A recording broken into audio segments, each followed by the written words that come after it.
Alright, and we're back with another video today, everyone.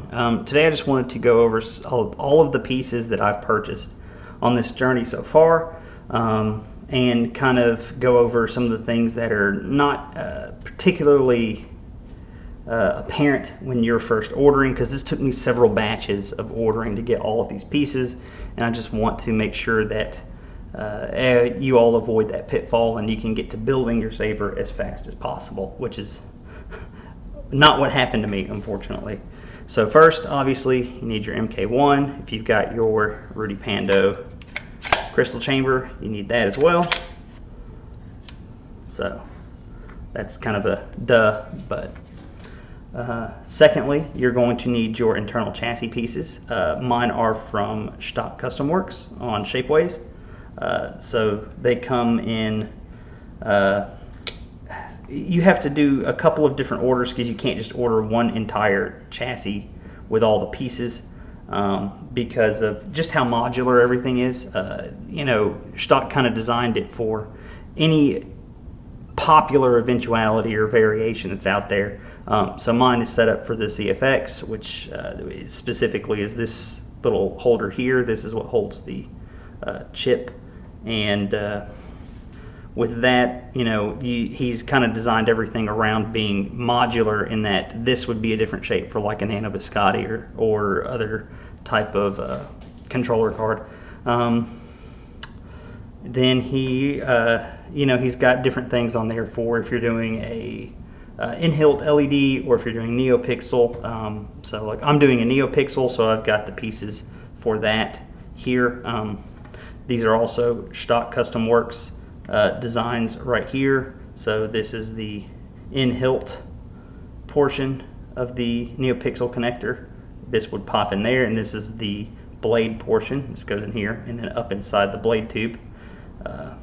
These are kind of hard to come by. They were not in stock when I first started, and they came in stock and I immediately ordered them. So you're going to want to keep an eye out for these, especially if you want an in-hilt LED shine through with a NeoPixel. Otherwise, you'll have to wire up a non-LED version until you can get one of these in, or wait. But they go fast when they come in. So if you see on his page or the Saber Armory that they're back in stock, go ahead and snap it up right away. You won't regret it. Let's see. Shtok also details, if you are following his instructions, other pieces that you will need throughout the construction, such as captive screws to hold pieces of the chassis together, a 2mm, very important, 2mm brass rod to hold everything from here into here. Not any American measurement equivalents within inches, because I got some that are close but they're too small, and it was very slippery and sliding. I didn't want to have to glue it together, because he mentions that it should all be tension fit. That said, I did, you know, see a couple YouTube videos out there where people mentioned they did use some glue, maybe some E6000 like I've got right there, or you know, something else to kind of just for that extra little bit of security to hold it in. You'll also need your LED battery, or not LED, your lithium-ion battery, and if you can find an 18500 that's more than 1100 milliamps, let me know, because they're sold out everywhere. I got lucky and found this one on some website. I'll go back in my email and link it down below, but it's only 1100 milliamps, so you're not going to get as much life out of it, but I mean, at least I can build the saber instead of having to wait for production runs out of China to finish. You'll need your recharge port, or rice port. That's the rice port. Recharge port is over here somewhere. It's very small. Geez. Wire. I got these off the Custom Saber shop. I've got 28 gauge here and 26. just to cover my bases. Then I got this little red one in case I needed to do some very specific color coding throughout the thing. I didn't think I would need, you know, all that much. So just make sure you're getting enough wire for your needs. I got a Bluetooth module and power extender here. These are going to be, the Bluetooth module is going to be important because you'll be able to use the app for loading in different sound fonts and so on and so forth. So that's something that I'm excited to try out. Don't know how well that'll work. So again, this is my first Saber build, so I'm just kind of documenting my journey and what I've figured out along the way. We've got 2 LEDs for the crystal chamber, and then our 2 LED strips, NeoPixels. These were sold out on Custom Saber Shop where I was trying to order them from, and I didn't, if I recall correctly when I was looking, they were sold out on the Saber Armory as well. So what I did was I took the model number and went to just a general like electronic supplier for like Arduinos and stuff, and found the exact same strips they had there for like, I think they were like $5 more or something, if I recall. I don't remember. I'll have to get all that info as I'm putting the video together and uploading it. I'll try to get all the links for everything down below. You're going to want some capacitors, so just in case you know, you need to use them. Let's see, there's the recharge port that I was looking for earlier. As you can see, it's very small. Your power switches, also very tiny. A kill switch, which Shtok recommended over a kill key these days in I believe it was on the Rebel Armory where he's got most of this posted. I'll link to that post down below as well. But yeah, you can use this instead of a kill key, and this acts as a kill switch. It's pretty neat. This, I believe this is a 40 pin here. What you do is you only need 2 or 4 of them, but you break them into little sections of 2, and they actually connect your power switch through the power switch holder here to your wiring. That's what allows you to wire up to them. So let's see, anything else? Oh, you'll need your speaker, obviously. I just got the premium speaker from the Custom Saber Shop. It was pretty cheap.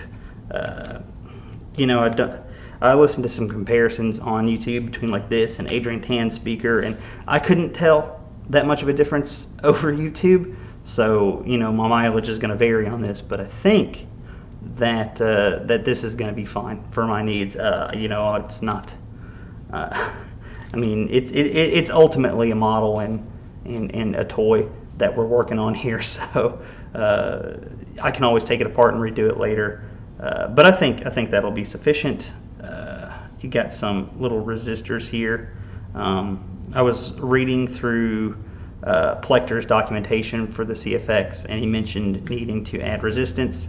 And then if I recall, I think it was Rob Petkow from I believe it's Genesis Custom Sabers. He was doing a crystal focus wiring job where he used these small ones specifically to obtain a color out of a blade.